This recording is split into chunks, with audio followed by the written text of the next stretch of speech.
A, I, U, E, O, ka, ki, ku, ke, ko, sa, shi, su, se, so. Seems a little repetitive. Minasan, konnichiwa, Nihon no Neko desu.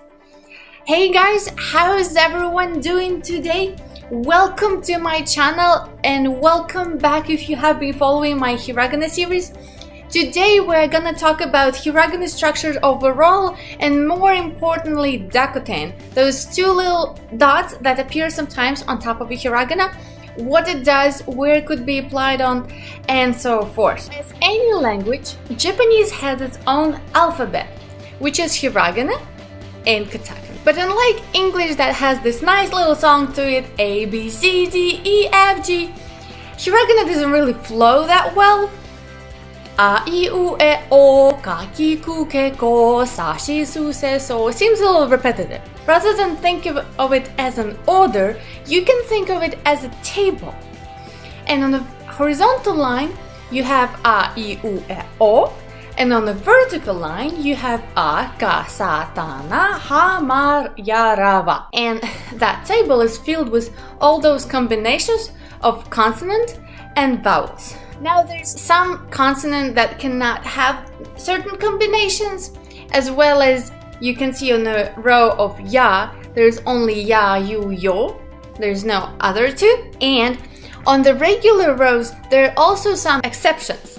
And that is exactly what we're gonna look at right now. So A, I, U, E, O is pretty clear. There's a vowels, they have one sound, they are very consistent. Now ka is also quite consistent. Ka, ki, ku, ke, ko. If you add Dakuten, it turns into ga, gi, gu, ge, go. Nothing too complicated here. Now when we turn to sa, to row of sa, we have sa, but then we have shi. It's not si, it's shi, like sushi, right? It's not sushi, and that one is exception. And when we use the Dakuten with the row of sa, sa turns into za, but shi turns into ji. It's more z versus ji. Za, ji. See the difference here? And then the rest is zu, ze, zo. When we get to the row ta, things get even more complicated because you have ta, but then you have chi, tsu, te, to. So the second and the third turns into chi and tsu, not ti and tu. And when you add Dakuten to it, ta turns into da, but chi turns into ji and tsu turns into zu. And then de, do. Now you want to say, wait a second, we just had ji and zu in the previous row of sa. How is that different?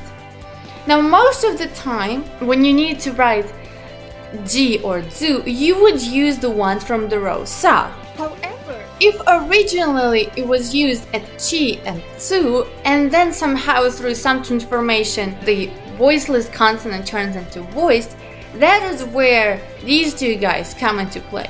The good example to show here would be the expression kigatsuko, which means I noticed. Now sometimes in the casual speech, you can shorten it to kizuku.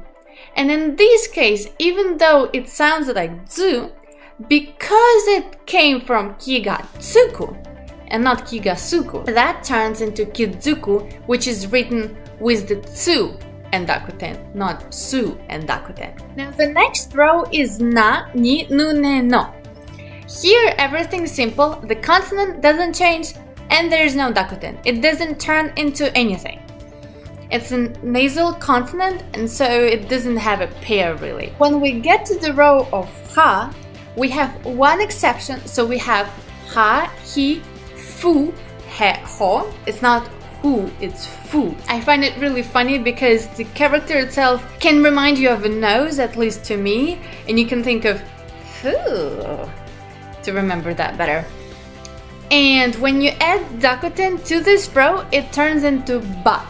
Ba, bi, bu, be, bo. So fu turns into bu just like the others. Now what is interesting about this row, and that is only for this row, that it also can have a handakuten. Well, what is the handakuten now? So instead of two dots, you have a little circle, and that turns ha into pa. Here you have pa, pi, pu, pe, po. Now after ha, there is no more Dakuten to be used because row of ma, ra, and ya doesn't use the Dakuten. So ma, mi, mu, me, mo doesn't have any exceptions, everything consistent. And the row of ra is the same. Ra, ri, ru, re, ro, no sound exceptions, all clear. When it comes to row of ya, you, yo, one thing to notice is that there's only 3 of them, there are not 5 of them.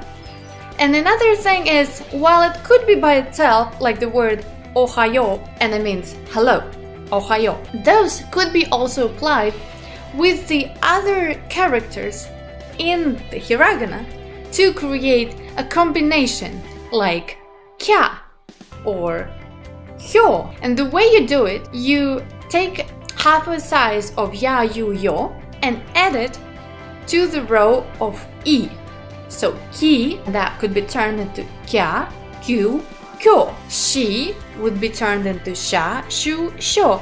And this is why the word geisha, for instance, has sha into it and not sa, sha, right? Because you can add ya, you, yo only to shi. The same way, when you look at the row of ta, because the chi is the exception, when you use ya, you, yo, you will have cha, chu, cho. And this is where you need to pay attention if the row of i has exception in it, and therefore ya, you, yo also will have exceptions. But this is where Japanese language can get creative to express certain, especially like English words that do not correspond to these rules. For instance, like there is word party, and because the chi and not ti is in the row of ta, the way it's written is te with a little e in it that kind of works like ya, you, yo. And this way you have word party and not pa-chi. So the last thing or rule that you need to learn about hiragana and katakana, really, because all of those rules that we talked about, the small ya, you, yo, the difference in the sounds, all of those are applied to katakana with the only exception that is different characters. And that is a little too. Now what does it do? It duplicates the consonant that comes after it. So for instance, this word here would be pronounced as mecha. You don't pronounce tsu at all, you just double what comes after it. Mecha or itta. Not ita, itta. You kind of pause there for a second. Itta, ittekimasu, and so forth. And sometimes this is really used to emphasize something, like for instance, the word yahari, which means really, could be changed into yappari. And here you have a small tsu that doubles the sound after it, but also ha turns into pa. The meaning continues to be really, but it has a little bit more emphasis to it. It's a little more casual versus more written speech. Now those are all the weird rules of hiragana, and what I wanted to do now is to give you guys a little bit of practice of Dakuten, which sound is turned into which, and also learn some new words at the same time. Now what happens often in Japanese language is that the same word is repeated twice with potentially a different meaning, to the degree that there is actually a little symbol that indicates that previous kanji is repeated twice. So let's look at those examples. So first row that can have Dakuten in it is ka. And here we can have word ki, which means a tree. Ki, a tree. And if we double that, and the second one will have Dakuten in it, ki-gi would mean a lot of trees. And if we write it with kanji, we have the first kanji is ki, and then the second one just lets you know that that is repeated. Ki-gi. Now the second row that has Dakuten is sa. And the nice example here is sama, which is a honorable prefix, even more honorable than san.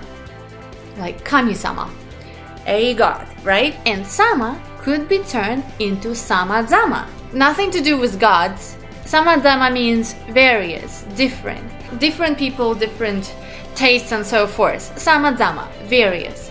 And the same way, you can see then second time, sa turns into za, and if we look at the kanji, that's what we have. We don't write two kanji twice.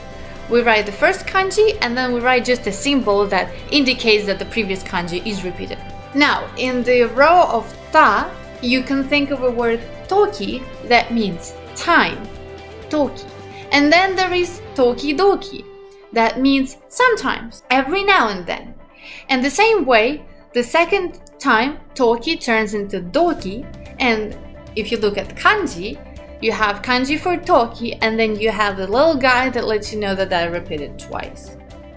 And now the final example of the final row of ha, you can think of the word hito, which means a person. And then hitobito means people.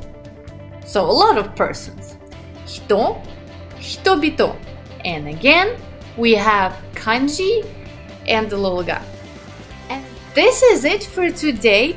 We have really cleared everything about hiragana rules, dakutens, all of those things. Next time we're gonna learn more hiragana characters and more new words.